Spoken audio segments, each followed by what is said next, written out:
Romans 10, brothers, my heart's desire and prayer for them is that they may be saved.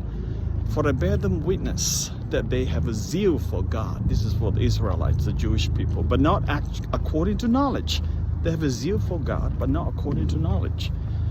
For being ignorant of the righteousness of God and seeking to establish their own, they did not submit to God's righteousness. For Christ is the end of the law for righteousness to everyone who believes.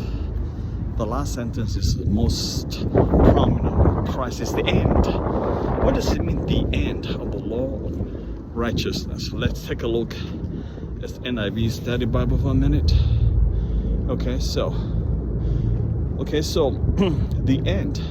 There is no way culmination, the end. Greek telos combines ideas of end and goal, like the finish line in a race. Christ was what the law all along was directed toward, and now that Israel has reached the finishing line, the coming of Christ. The race of the law has ended. The law no longer governs the people of God in the way that it did before Christ.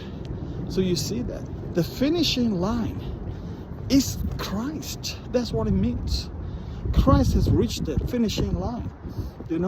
That and the coming of Christ, and then people are still trying to get to the finishing line. That is just so insulting to God. God providing a person to finish the line, and not you trying to finish the line. This is so stunning. Paul said, I can testify that the Jews are zealous for God, but the zeal is not based on knowledge.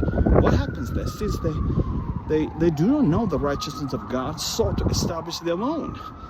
They did not submit to God's righteousness. This is what exactly happened to all religions in the world. Islam, Judaism, Buddhism, Hinduism, whatnot. Everyone's trying to do good deeds and hopefully get to heaven. And there's a playbook. This is exactly what it is.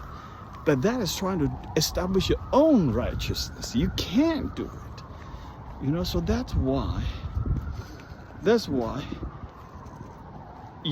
no one can be righteous before the sight of God. The righteousness by faith.